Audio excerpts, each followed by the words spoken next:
ఇట్లా మీకు గుర్తుపెట్టుకోవాల్సింది, ఇక్కడ మనం అర్థం చేసుకోవాల్సింది, 95లో ఆర్థిక సంవత్సరాలు వచ్చాయి. ఫస్ట్ మూవర్ అడ్వాంటేజ్ టెక్నాలజీ తీసుకున్నాం. అక్కడి నుంచి అందరూ కూడా టెక్నాలజీ కొంత ముందు తీసుకున్నారు, కొంతమంది వెనకాల తీసుకున్నారు. నాలాంటి వాడు అందిపుచ్చుకొని చాలా ముందుకెళ్ళాం. దెన్ డెమోగ్రఫిక్ డివిడెంట్ అందరికీ ఉంది. మనం కొంచెం తొందరపడి పాపులేషన్ కంట్రోల్కి వెళ్ళాం, కొంతమంది పోలేదు, అవన్నీ ఉన్నాయి. కానీ ఇంకా ఎంగేజ్ ఉంది. దెన్ గుడ్ పబ్లిక్ పాలసీస్, అక్కడి నుంచి పోటీ ప్రపంచంలో మంచి పబ్లిక్ పాలసీస్ ఏవైతే తీసుకొచ్చామో, ఒక ఐటీ, ఒక ఇన్ఫ్రాస్ట్రక్చర్ గేమ్ చేంజర్గా మారాయి. వెల్త్ క్రియేషన్ అయింది, ఆపర్చునిటీస్ పెరిగాయి, గ్రోత్ మల్టిప్లైర్ ఎఫెక్ట్లో వెళ్ళిపోయే పరిస్థితికి వచ్చింది. అదే సమయంలో right leader, right time and continuation, it made all the difference. మీరు ఇక్కడ చూస్తే గుజరాత్ 15 సార్లు అందరికంటే హైయెస్ట్ పెరిగింది. ఈరోజు $4,500 వెళ్ళిపోయారు వాళ్ళు.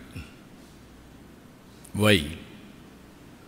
అంత మునుపున్న ముంబై, కలకత్తా, చెన్నైని డామినేట్ చేసి ముందుకెళ్ళారు. రెండోది టెక్నాలజీ హబ్స్ అయినటువంటి హైదరాబాద్, బెంగళూరు, పూణేను కూడా దాటి ముందుకెళ్ళిపోయే పరిస్థితికి వచ్చారు. అంటే కన్సిస్టెంట్ పాలసీస్, లీడర్షిప్, గ్రోత్, ఇవన్నీ కలిపి it makes all the difference. అందుకే మీరు చూస్తే వెస్ట్ బెంగాల్ $51 బిలియన్ ఉండేది, గుజరాత్ 24 ఉండేది. ఇది రివర్స్ అయిపోయింది. 370 గుజరాత్, 241 వెస్ట్ బెంగాల్. సేమ్ మనుషులు, సేమ్ నీళ్లు ఉన్నాయి, సేమ్ అవకాశాలు, సేమ్ రిఫార్మ్స్. ఇవన్నీ కూడా మనం గుర్తుపెట్టుకోవాల్సింది. ఒక లీడర్ కానీ కరెక్ట్గా ప్లాన్ చేస్తే ఏం జరుగుతుందో ఇది ఒక ఎగ్జాంపుల్స్. ఇవన్నీ నేను అందుకే చాలాసార్లు చెప్పాను, భారతదేశానికి రైట్ టైంలో రైట్ లీడర్ నరేంద్ర మోడీజీ. కొంతమందికి ఇష్టమున్నా లేకపోయినా it is a right momentum. అలాంటి లీడర్షిప్ని ఇప్పుడు ఢిల్లీ కూడా ప్రజలు మళ్ళీ ఓట్లేసి గెలిపించారు. ఈ ప్రాసెస్ ఏంటని మన ప్రజలందరూ అర్థం చేసుకోవాల్సింది. కొంతమంది కరప్షన్లో ఇన్వాల్వ్ అవుతారు. ఆటోమేటిక్గా 5 ఏళ్లలో ఉన్నారు, కొంతమంది 10 ఏళ్లలో పోతున్నారు, కొంతమంది లాంగ్ టర్మ్లో కూడా ఉంటున్నారు, కానీ నష్టపోతున్నారు. కొంతమంది సంక్షేమం ఇస్తున్నామని బటన్ నొక్కడం, సంక్షేమ కార్యక్రమాలు ఇస్తున్నామని చెప్పి మాయమాటలు చెప్పడం, దెన్ కరప్షన్ చేయడం. దీంతో ప్రజలు రియలైజ్ అయ్యేదని టైం పట్టచ్చు. 1 టర్మ్ పట్టచ్చు, 2 టర్మ్లు పట్టచ్చు. దెన్ ఎక్కడికక్కడికి ఈ పొలిటికల్ పొల్యూషన్ చేస్తూ వస్తున్నారు. ఎవరైనా మాట్లాడితే ఎదురుదాడి చేయడం, వాళ్ళని అరెస్టులు చేయడం, లేకుంటే వాళ్ళ మీద ఒత్తిడి పెంచడం, సోషల్ మీడియాలో అవమానం చేయడం, ఒక పొల్యూషన్.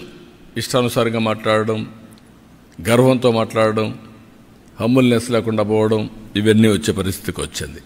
కానీ పర్ఫార్మెన్స్ మాత్రం లేదు. దానికి 2 ఉదాహరణలు ఏపీ అండ్ ఢిల్లీ.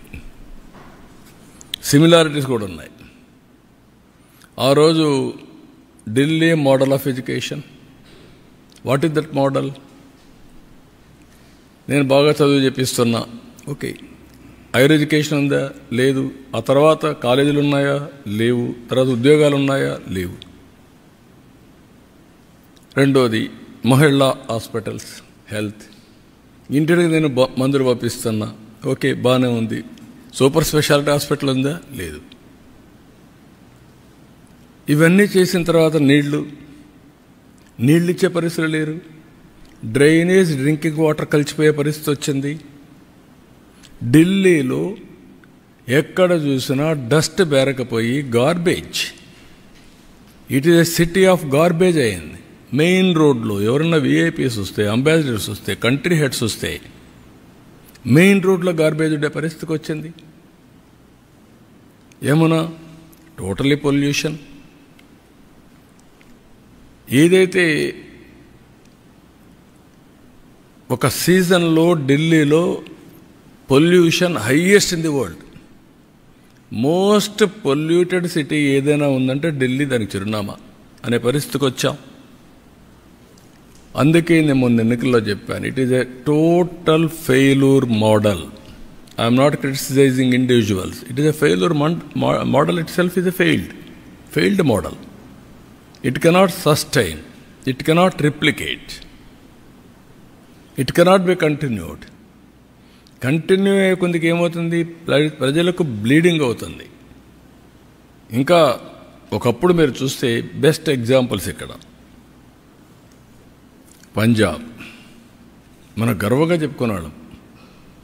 పంజాబ్ అంటే ఒకప్పుడు దేశానికి కావాల్సిన సైన్యం అంతా అక్కడి నుంచి వచ్చేవాళ్ళు, దేశాన్ని రక్షించే